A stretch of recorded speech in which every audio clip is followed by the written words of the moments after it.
Cara amiga, caro amigo, vamos seguindo com o nosso estudo a respeito da obra Em Torno do Mestre, obra de Vinícius, pseudônimo de Pedro de Camargo, obra essa que tem nos produzido oportunidade para meditar a respeito do Evangelho de Jesus, da doutrina espírita, todo esse cabedal de conhecimento que temos visto pelas reflexões do autor são sempre oportunamente práticas.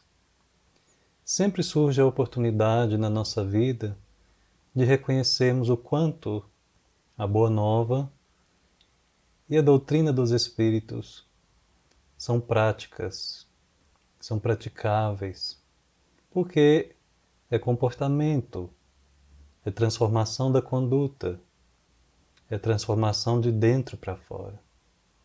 É a educação do espírito, sendo cada vez mais bem compreendida, de uma forma conscientizada, e assim moldando hábito por hábito, moldando caracteres, conforme Allan Kardec e os Espíritos já apontavam em O Livro dos Espíritos. É um hino à beleza das lições de Jesus, e é também um agradecimento a todo esse manancial que temos às nossas mãos para que possamos empregar em benefício de nós mesmos e da comunidade da qual nos encontramos inseridos. Que Jesus nos abençoe, nos proteja e nos inspire, e que a gente possa meditar com Vinícius sobre o assunto interessante e importante que ele traz neste capítulo. Soou a hora. É um alerta, é um chamado, é um convite. E este soou a hora poderia ser para inúmeras coisas. A hora da mudança, a hora da tomada de decisão, a hora da ascensão, da atitude. No entanto, Vinícius vai mostrando ao longo de cada parágrafo, das inspirações de cada frase, que há por trás dessa hora chegada algumas coisas a serem resolvidas. Não é muito possível passar a um novo patamar sem antes resolver determinadas questões que o passado vai carregando como ferida aberta. Isso no nosso íntimo, tanto quanto no nosso contexto social. Talvez seja por isso que Vinícius venha então fortalecendo a questão de que é necessário para que a hora seja assim considerada como a chegada, a união e, acima de tudo, o entendimento dos laços entre ciência e religião. Muitas vezes, essas duas recebem grandes embates, são levadas ao palco do confronto, e infelizmente não podemos só dizer que as duas saem perdendo, porque quem perde é o ser humano. Ao tomar o lado de uma e negligenciar a outra, vai se percebendo incompleto, falível, enganado, enganoso, porque ambas são provenientes da divindade, no sentido de que ambas têm relação com ele. É a ciência que desde os laboratórios vai nos aproximando nas raias da tecnologia, no desenvolvimento à luz do progresso, como a religião, naquela reconexão, naquela ligação com o alto, com o divino, com a essência, com a fonte soberana, a inteligência suprema, causa primeira de todas as coisas. Ciência e religião estão por trás da hora que é chegada. Talvez aí a gente possa então dizer que Vinícius nos convoca, nós que somos cristãos, somos espíritas, e estamos buscando cada vez mais nos tornarmos conscientes da verdade, nos convida ele a nos superarmos o formalismo religioso, unindo ciência e fé. Vamos vendo o caminho que ele vai traçando conosco, superarmos o formalismo religioso, unindo a ciência e a fé, num novo pacto de redenção e transformação real do mundo. Salvação e condenação são termos que são conhecidos há muitos séculos por cada um de nós. Carregamos ainda talvez isso muito forte, embora de maneira distorcida dentro do nosso ser, pelos atavismos, a cada reencarnação ainda aquilo gritando muito alto do fundo do nosso ser, mas nem por isso devemos nos atrasar focados no passado. É tempo de dar passos firmes e ágeis para o futuro. Esse futuro clama em direção à regeneração. E aí nós necessitamos de uma bússola. A bússola é o Evangelho. Mas uma bússola sozinha, tanto quanto aquele que a tem à mão e não sabe lê-la, não vai longe, não entende, não sabe lê-la. Então é preciso o desenho de cada passo, um mapa. E alguns passos deste mapa caminham em direção à ajuda que a ciência nos possibilita para a fé. É claro que nessa altura nós já conseguimos detectar que em algum momento das suas reflexões ele vai falar sobre a fé raciocinada. A fé que crê, mas mais do que crê, entende e sabe por que crê. Que sabe que existem provas naquilo que professa. Que o invisível do qual se diz não é um sobrenatural, não são derrogações das leis divinas, não. Mas são dimensões que ainda nós estamos todos na lei evolutiva, no caminho evolutivo, procurando cada vez mais desvendar, entender e habitar, é claro, se forem mundos que esperam-nos de maneira mais vantajosa, onde ali exista a paz, a luz, o amor, o bem. Por isso, então, ele começa assim. O método de pesquisar a verdade científica é o mesmo que deve ser empregado na conquista da verdade religiosa. Ele já começa apontando para nós que não tem como dizer isso serve no campo da ciência, isso não serve no campo da religião. E tal e qual não devem se misturar e uma não deve se intrometer no campo da outra. É claro que a intromissão, se ela for baseada no ponto de vista, ela se baseia no fracasso. Ela já falta a partir do seu começo, porque não prevalecendo devido a argumentos, ela simplesmente vai querer apontar perante fatos opiniões. E fatos sempre vencem em relação a opiniões. É, antes de tudo, a necessidade de buscarmos beber na doutrina e aprendermos com ela o pensamento lógico, o raciocínio adequado, a lucidez, o discernimento, o entendimento. Essa forma linda e escorreita que os espíritos benfeitores da codificação nos ensinam desde os tempos de Allan Kardec e muito antes através de outras vias mediúnicas, a compreender de maneira sensata e clara, simples, porém profunda, as revelações que emanam do alto, tanto aquilo que está nas mãos do homem através de seu suor, de seu esforço, ser descoberto, ser inventado, desenvolvido. Daí então ele reafirmar o método de pesquisar a verdade científica é o mesmo que deve ser empregado na conquista da verdade religiosa.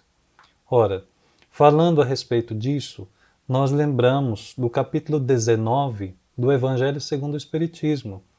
A fé transporta montanhas. E ali nós temos a condição da fé inabalável no item 7, onde nós colhemos as seguintes afirmações. A fé não se prescreve, nem o que ainda é mais certo se impõe. Não. Ela se adquire e ninguém há que esteja impedido de possuí-la, mesmo entre os mais refratários. Falamos das verdades espirituais básicas e não de tal ou qual crença particular. Não é a fé que compete procurá-los. a eles é que cumpre ir-lhe ao encontro. E se a buscarem sinceramente, não deixarão de achá-la. Tende, pois, como certo que os que dizem nada de melhor desejamos do que crer, mas não podemos. Quantos são assim? Quantas vezes nós somos assim? Atrevendo com a nossa inteligência limitada, não reconhecer a verdade na frente dos nossos olhos, porque simplesmente a gente não consegue se libertar de determinados vieses, os atavismos mesmos dos quais nós dissemos, ou mesmo a humildade em dar uma oportunidade para que aquela ideia nova encontre terreno no nosso coração, na nossa mente, e ali tenha a oportunidade de passear um pouquinho, quem sabe ali desenvolver-se e chegar a um ponto de esclarecimento. Não, tem gente que diz, muitas vezes dizemos, nada de melhor desejamos do que crer, mas não o podemos. Apenas de lábios, e dizem, e não do íntimo, porquanto, ao dizerem isso, tapam os ouvidos. As provas, no entanto, já que nós estamos falando aqui da necessidade da ciência, as provas, no entanto, chovem-lhe ao derredor. Por que fogem de observá-las? Da parte de uns, há descaso, da de outros, o temor de serem forçados a mudar de hábitos. O temor de serem forçados a mudar de hábitos. Olha só, o texto que já vem na década de 60 do século XIX, falando a respeito da fé no capítulo 19 do Evangelho. O temor de serem forçados a mudar de hábitos. A mudança traz muitas vezes o medo junto. Se a pessoa parte de uma crença que não lhe satisfaz mais, não é mais pão espiritual, não lhe nutre, mas ainda não tem sedimentada outra fé, outra crença, o entendimento de algo que ela ainda não consegue abraçar e se tornar adepta, muito cuidado nós devemos ter com essa criatura, tanto quanto muitas vezes ela é nós mesmos, porque sem a fé do passado que não sustenta e a do futuro que ainda não nos atende, a gente fica num limbo de descrença. E nesse vazio que vai surgindo, muitas vezes podem surgir também como consequências situações emocionais, psíquicas, por vezes até desastrosas. Onde agora se amparar? Em que eu me sustentar? Eu olho para o passado e não vejo mais uma âncora. Eu olho para o futuro e ainda não consigo entender. É onde muitas vezes as criaturas fogem para o materialismo, para o ceticismo, para o egoísmo, para as mais variadas facetas da idolatria. E agarrando-se à ciência do apego, acabam percebendo que na verdade ali só tem um clima de enfermidade mental. Ao forçar a mudar de hábitos. Da parte da maioria, continua o Evangelho, ao orgulho, negando-se a reconhecer a existência de uma força superior, porque teria de curvar-se diante dela. Fé inabalável, então lembramos aquela frase que muitas vezes tem se tornado lemas em nossas casas espíritas. Nós temos ouvido-a e repetido muitas vezes. Fé inabalável, só o é a que pode encarar de frente à razão em todas as épocas da humanidade. Fé inabalável, só o é a que pode encarar a razão frente a frente em todas as épocas da humanidade. A esse resultado conduz o Espiritismo, pelo que triunfa da incredulidade, sempre que não encontra oposição sistemática e interessada. Porque se essa oposição for de sistema e de interesse em atacar com argumentos que ainda sejam falácias, porventura pode ser que aquela ideia não medre naquele momento, naquele meio. Pelo impulso da vingança, pela raiva do diferente, aquilo então não tem ainda a brecha para brotar e florescer. Mas mais cedo ou mais tarde, a ideia iluminadora, disseminadora da verdade, ela vai penetrando corações sutilmente, de maneira delicada, sem violentar e sem impor. E assim as revoluções vão acontecendo, a revolução individual, do homem velho para o homem novo. São Madalenas cada vez mais compreendidas do amor de Jesus. São Saulos cada vez mais agora dedicados a uma mediunidade inspiradora com um Estevão sempre ao seu lado. São todos aqueles que, devotados ao Cristo, vão seguindo, caminhando e percebendo as chances que não devem ficar para depois nessas transformações belíssimas que acontecem silenciosamente, devagarinho dentro de cada um. E, no entanto, são os maiores e mais belos movimentos de todo o universo, o fato do ser se tornar cada vez mais consciente. Vai seguindo Vinícius, e agora ele vai tocar, não podia ser diferente, a respeito da aprendizagem. Ele que sempre toca nos assuntos da educação, agora diz assim: não há dois processos diferentes de aprendizagem. O natural é um só: indagar, deduzir, experimentar, confrontar, observar. Voltando: indagar, deduzir, experimentar, confrontar, observar. Eis os meios de chegarmos à solução dos problemas científicos e religiosos.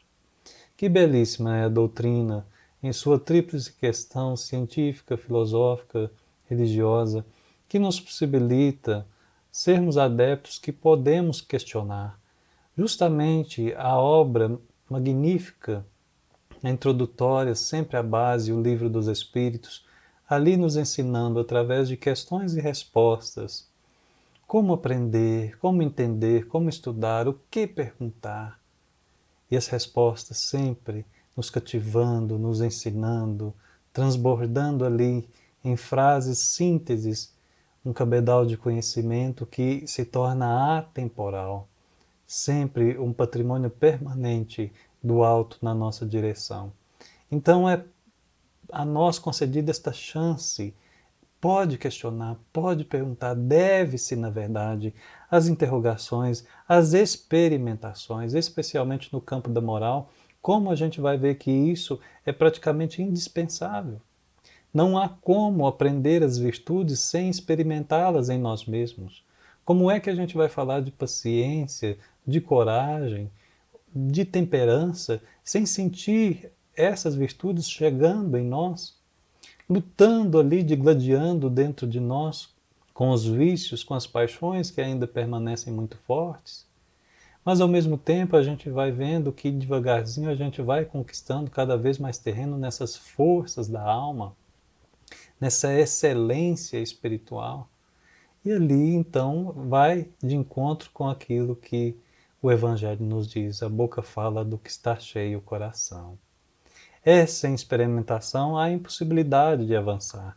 É preciso indagar, é preciso deduzir, buscar nas vias da intuição, da inspiração. Essas deduções que muitas vezes partem dos refolhos do nosso ser, daquilo que noutras encarnações nós desenvolvemos bem, como também de todos aqueles que têm a condição de influenciar-nos, de nos orientar, de nos intuir e confrontar. Como é que eu vou entender a gravidade da treva se eu não confrontá-la perante aos raios de luz? Como é que eu vou entender algo sem lançar um olhar sobre aquele algo, ou seja, observar? Chega o momento, então, de nós destacarmos perante esse parágrafo o que nós vamos encontrar no terceiro capítulo da primeira parte do Livro dos Médiuns, do método. Não poderíamos deixar de passar sem falar dele. No item 18, o Espiritismo é toda uma ciência, toda uma filosofia. Quem, pois, seriamente queira conhecê-lo deve, como primeira condição, dispor-se a um estudo sério e persuadir-se de que ele não pode, como nenhuma outra ciência, ser aprendido a brincar. Mas aqui nós tomamos como um trocadilho muito respeitoso de nossa parte, queremos aqui fazer esse parênteses, para lembrarmos que Allan Kardec diz que não devemos aprender o Espiritismo como a brincar. Mas vamos recordar também que corremos o risco de não interpretar adequadamente o que ele quer dizer a respeito de um estudo sério. Como é séria uma criança quando está brincando? A seriedade dela mostra ali o devotamento, o empenho, a dedicação, o esforço. Ela chega ao ponto de distrair-se de tudo que há ao seu redor. O papai chama, a mamãe chama, os amiguinhos chamam, mas ela está ali imersa, mergulhada no foco de atenção, naqueles objetos que naquele momento são para ela o seu mundo. Neste sentido, e indo de encontro com a fala de Kardec, é claro, preservando a coerência, vamos perceber que o aprendido a brincar não é aquele aprendido a brincar no significado de jogar fora, hoje sim, amanhã não, uma coisa que não tem hora, não tem momento, não tem constância, não tem rotina, não tem sistema. Mas, no fundo, sim, uma seriedade que indica devotamento, dedicação, perseverança. E aí a gente vai perceber o que ele quer dizer de estudo sério. Não é o fato de sério um tema carrancudo, fechado, sóbrio, sisudo, triste. Não, nada disso. Não é isso um estudo sério. Não é sério no termo de tenebroso, de pessimista, de atemorizador que muitas vezes, infelizmente, nós encontramos nas falas que não procedem com o que a doutrina apresenta de otimismo e de esperança, mas sim com a seriedade que qualquer pessoa, qualquer criatura, mesmo pequena que seja, já entendeu que o lúdico é, na verdade, um momento de total atenção, plena atenção e dedicação diária, constante, rotineira, até que aquilo se torne os nossos próprios passos, a nossa própria fala, o nosso coração e o nosso pensamento. Forma-lhe, sem dúvida, a base, a crença nos espíritos. Diz ainda Kardec no capítulo 13 do Livro dos Médiuns. Mas essa crença não basta para fazer de alguém um espírita esclarecido. Como a crença em Deus não é suficiente para fazer de quem quer que seja um teólogo. Não se espantem os adeptos com esta palavra. Ensino. Ensino. Não constitui ensino unicamente o que é dado do púlpito ou da tribuna. Não, não constitui. Até porque seria limitar muito a nossa aprendizagem da doutrina, do evangelho, das verdades espirituais, somente a escutar. Tornaríamos-nos seres passivos. E o espírito ele não pode ser passivo. Ele tem que ser ativo, proativo, desenvolvedor do seu próprio caminho, da sua própria vida. Lembremos-nos o que Paulo dizia aos Filipenses, no capítulo 2 da sua carta àquele povo tão amado, seus amigos, entre os versículos 12 e 18, quando ele aborda a respeito da salvação. Ele mostra que nós devemos buscar desenvolvermos a respeito da nossa salvação, mas sempre uma salvação, uma busca, um desenvolvimento com enfoque no resultado. Sempre almejando uma coisa completa, nada pelas metades. Uma coisa que começa larga, não. Um início, com meio e fim. Algo lógico, sensato. Aqui é a mesma coisa. Para além de somente ouvir, mas ouvir também. Para além de somente ler, mas também ler. Transformar a leitura, o que se ouve, o que se vê, o que se sente, em algo que modifique de fato a nós mesmos. Ainda que seja pouco, mas pouco perante nada já é algo. Ensina todo aquele que procura persuadir outro, seja pelo processo das explicações, seja pelo das experiências. O que desejamos é que seu esforço produza frutos. Ouvir sobre a doutrina é muito belo, sobre o Evangelho, sobre a verdade. São flores que nos inebriam naquele perfume que nos encanta as maiores sensibilidades da nossa alma. Uma leitura saborosa, um romance instigador que faça com que a gente aprenda e medite na lei de causa e efeito, nas tramas do destino, nas histórias que extravasam as reencarnações, Mas ainda assim, todas essas flores, toda essa sementeira só se torna eficaz para mim mesmo quando ela frutifica, quando elas frutificam através da minha mudança pessoal. Não há religião fora da ciência, agora diz Vinícius, e não há ciência fora da religião.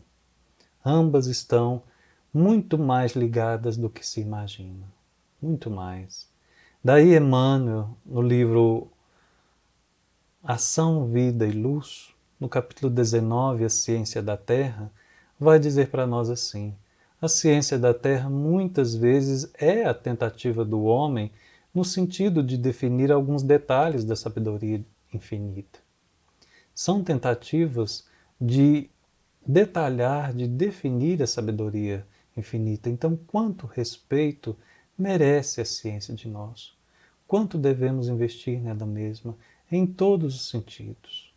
No seu amparo, no seu apoio, na sua credibilidade, no seu fomento.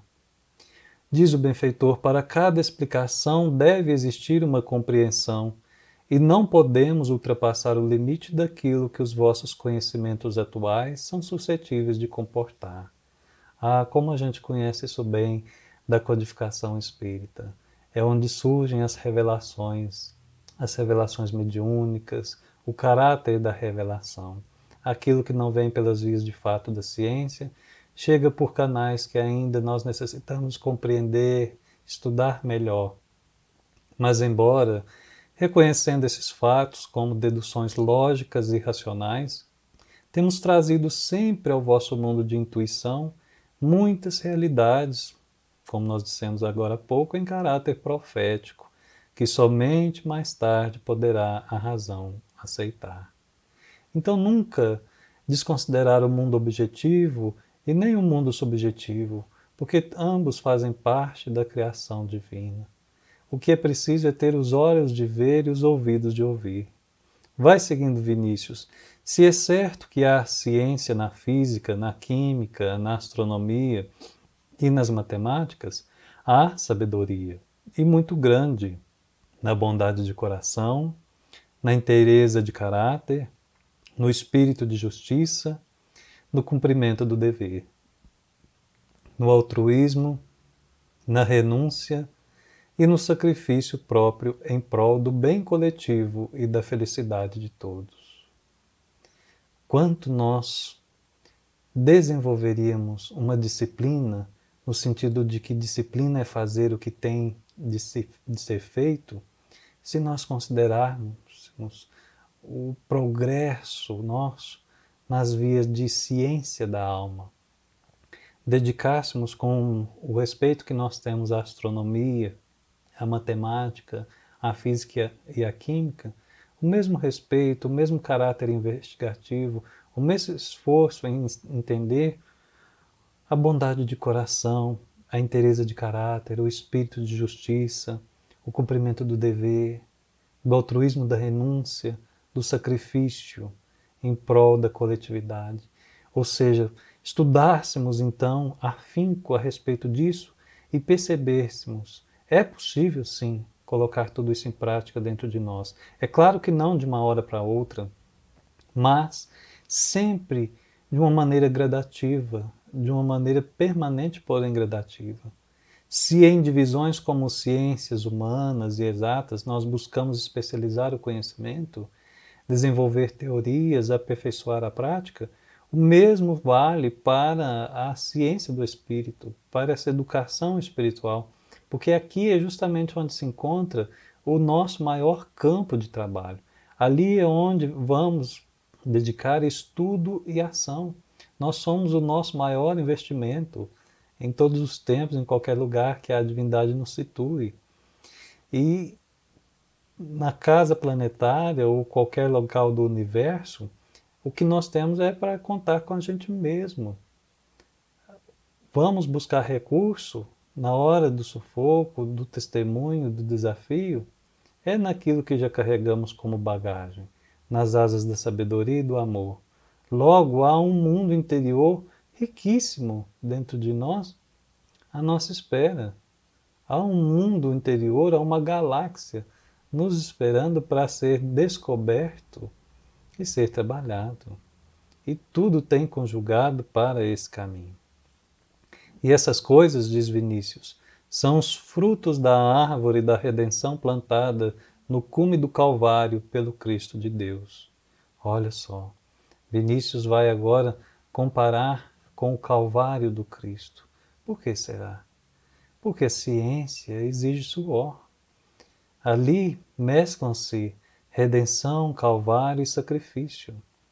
Seriam melhores símbolos para a questão da ciência todos aqueles que, estudando o progresso para a humanidade, dedicam o sacrifício do tempo com sua família, queimam ali o fosfato do cérebro, adoecem a saúde física e buscam de maneira instigante estudar, entender, pesquisar, construir algo para que fique como legado. Muitas vezes o nome passa anônimo, apagado. E, no entanto, aquela inovação segue salvando vidas, libertando-se de sofrimentos, vários indivíduos, na engenharia, na medicina, na informática, enfim.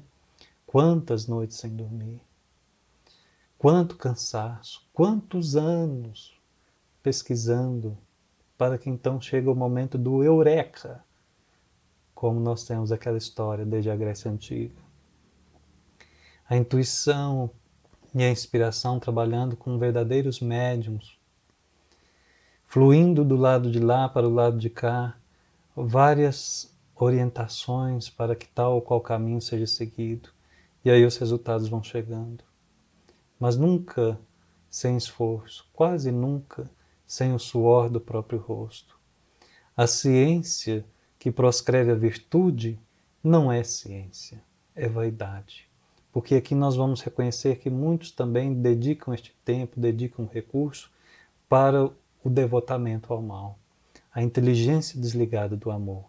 E aí nós precisamos ir lá agora, na primeira carta de Paulo aos Coríntios, no capítulo 8, quando no contexto da discussão a respeito do fato das carnes dos animais que eram servidas de sacrifício para os deuses do panteão pagão, se podiam ou não ser consumidas por aqueles que não mais acreditavam nesses deuses, sabiam que eles não existiam, como é que ficava essa questão?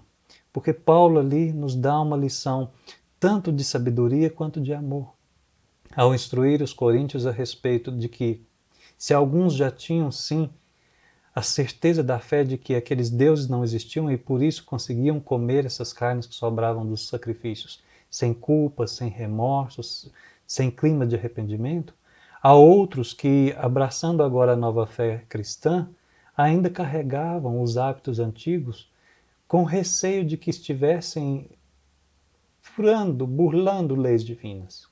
E por isso não se sentiam confortáveis ainda em comer desses restos, ou até mesmo ver outras pessoas se alimentando, ao ponto de que nós poderíamos entender que Paulo preferia a ficar sem comer, neste caso, a carne, do que machucar o coração de outra pessoa, por esse grau de entendimento que ela ainda não conquistou.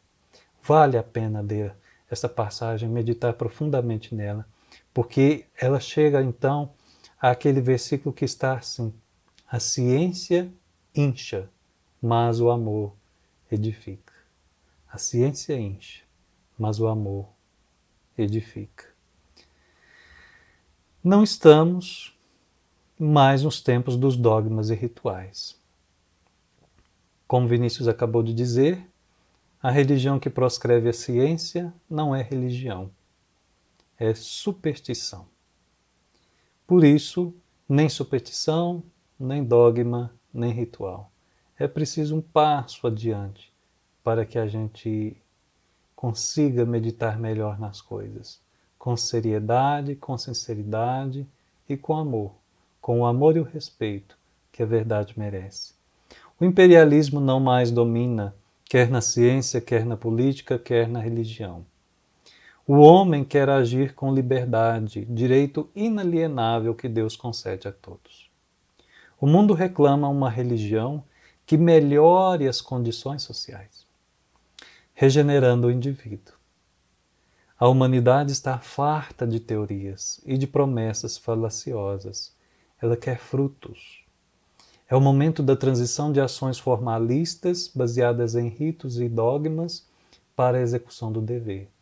Se há necessidade de ações, que não sejam ações ritualísticas, mero formalismo, mas ações que sejam de caridade moral, sejam de caridade material, sejam ações que produzam frutos naqueles que recebam daquilo que a gente consiga transmitir. Ações práticas. Pensamento e vida. De Emmanuel, capítulo Dever. Pela execução do dever, região moral de serviço em que somos constantemente alertados pela consciência, exteriorizamos a nossa melhor parte, recolhendo a melhor parte dos outros. É o dever, essa região moral de serviço, que foge do cerceamento, do cumprir determinados gestos. Com todo respeito, segue à frente, entendendo que o gesto mais formal é o do abraço, de legítimos corações se reencontrando. É do ombro amigo que se entrega na hora das lágrimas. É do sorriso que ilumina o dia de alguém que cruza o nosso caminho. É do silêncio perante determinadas situações que é melhor silenciar e dar ao tempo o seu devido tempo. São os gestos adequados, dedicados àquilo que o momento pede. Salvação e condenação já se tornaram termos vazios de sentido. Vamos lembrar do que está no item 29 do Código Penal da vida futura em O Céu e o Inferno. Certo, a misericórdia de Deus é infinita, mas não é cega. Mas vamos lembrar também, já que Vinícius tocou no assunto de salvação e condenação, do item 4 do mesmo Código Penal da vida futura em O Céu e o Inferno. Em virtude da lei do progresso que dá a toda a alma a possibilidade de adquirir o bem que lhe falta, como de despojar-se do que tem de mal, conforme o esforço e vontade próprios, temos que o futuro é aberto a todas as criaturas. Deus não repudia nenhum de seus filhos. Antes recebe-os em seu seio à medida que atingem a perfeição, deixando a cada qual o mérito das suas obras. Então, salvação e condenação já se tornaram termos vazios sem sentido. O mundo atual pede fatos concretos que possam ser observados na esfera social, no cenário terreno. A religião que não melhora o homem não salva o espírito. É Vinícius, no seu poder de sintetizar frases, com o mais belo e elegante do coração. A religião que não melhora o homem não salva o espírito. O credo, que não tem poder para reformar os costumes, que é incapaz de conter a onda do vício e do crime que ora invade a sociedade, não merece mais crédito, nem pode ser levado a sério. Não garante o futuro quem não tem ação sobre o presente. Quem não faz o menos, não fará com mais razão o mais. E então, nós voltamos lá em O Evangelho segundo o Espiritismo, agora no capítulo 8º, bem-aventurados os que têm puro coração, e no item 10, verdadeira pureza, mãos não lavadas, lembramos, totalmente coerente com o que Vinícius aqui apresentou, o que está escrito, que é o seguinte: o objetivo da religião é conduzir a Deus o homem. Ora, este não chega a Deus senão quando se torna perfeito. Logo, toda religião que não torna melhor o homem não alcança o seu objetivo. Toda aquela em que o homem julgue poder apoiar-se para fazer o mal, ou é falsa ou está falseada em seu princípio. Ligamos também à questão 654 do Livro dos Espíritos, Tem Deus preferência pelos que o adoram desta ou daquela maneira? E só o início ali nós já temos dizendo que Deus prefere os que o adoram do fundo do coração, com sinceridade, fazendo bem e evitando o mal. Ao que julgam honrá-lo com cerimônias que os não tornam melhores para com os seus semelhantes. Aqui nós vamos percebendo que o altar de Deus é no nosso coração, que o nosso contato com Ele se faz intermediários, embora tenhamos ali, sempre ligados até Ele, um elo de espíritos que nos amam, nos zelam e nos cuidam. Mas na hora de entrar para o quarto secreto e conversarmos, o nosso contato é direto. E isso ninguém tira de nós. Não importa que certas instituições hajam conseguido prestígio no passado, e disso se gloriem na atualidade. O momento atual reclama uma nova fé, uma nova força, viva, forte, capaz de conjurar os males e os flagelos que arrastam a humanidade para o abismo. Vejam, tem que ser prático, é preciso ser prático. O Espiritismo atende esses quesitos? Atende, é o cristianismo redivivo, é o consolador. Águas passadas não movem moinho. Não será com as tradições que venceremos os inimigos do homem desta época. Quem são os nossos inimigos? O vício, o crime, a cobiça, a ambição, a fraude, hipocrisia, ociosidade.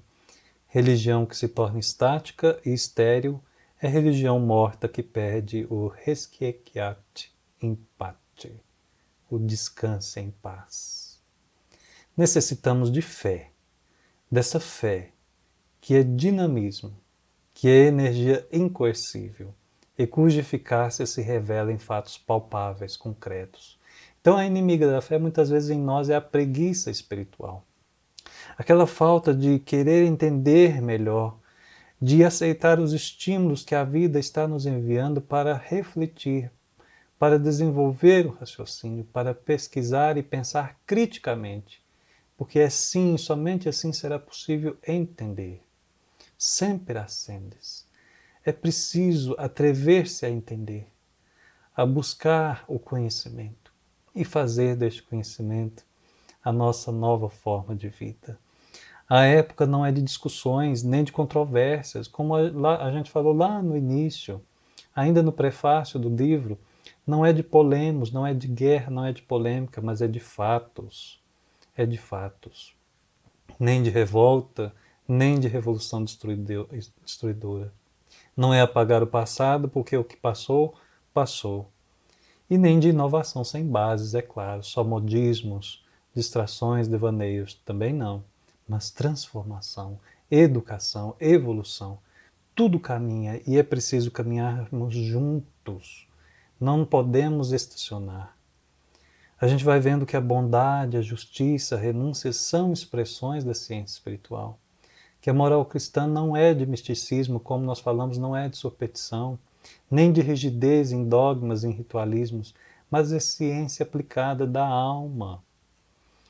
E aí ele vai dizendo, vai continuando, quem é bom, trate de ser melhor, e quem é mau, há de revelar em mais alto grau as suas maldades. Todos os homens são convidados agora a se manifestarem tais quais são em realidade. Nada há encoberto que não seja descoberto.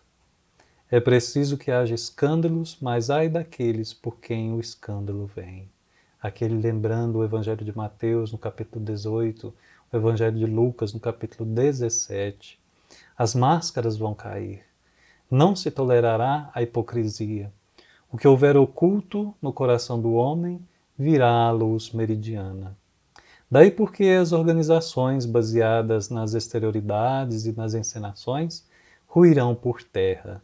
Elas geraram corrupção, fanatismo e hipocrisias. Os chamados intelectuais chegaram, por isso, a negar a eficiência e o valor da fé. Encaram a religião e as demais instituições sociais como coisas que se prestam unicamente para embair a credulidade dos simples e serem exploradas pelos sábios e entendidos. Quanto tempo, no passado e no presente, buscando o serviço do Cristo por interesses escusos, caprichos pessoais. É hora de nós nos interessarmos e nos servirmos dos ensinamentos do Cristo para a nossa própria transformação. Finaliza então Vinícius dizendo: a hora vem e agora é. Lembrando que está no Evangelho de João, no capítulo 23, em que o Filho do Homem reivindicará os legítimos direitos que lhes são devidos, pois esses direitos foram conquistados com a efusão do seu sangue. São os tempos do porvir, como diz Emmanuel no seu livro também denominado Emmanuel, aqui conjuntamente com o que o apóstolo João nos apresentou. É o momento de verdadeira adoração a Deus, em espírito e em verdade, que está chegando. É a nova geração. São os novos tempos, os quais a espiritualidade nos pede para contribuirmos com ele, cada um ao seu modo, mas sempre compreendendo que ciência e religião são fundamentais para essa transição. Que Jesus esteja sempre conosco, com muita saúde e muita paz.